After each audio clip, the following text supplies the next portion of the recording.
Alright, today let's understand the concept of git commit from the front end, how it looks. So git commit takes the staged files, that is the after the git add, we take these staged files and save them as snapshot in the history.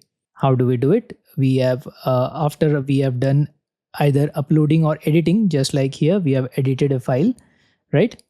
Next we click on the commit changes box. Now you can write your own any kind of message. By default it has suggested, right? Once done, you can either go to new branch or create main branch. I'll explain later in this concept what is branching is all about. For now, let's keep it simple as possible.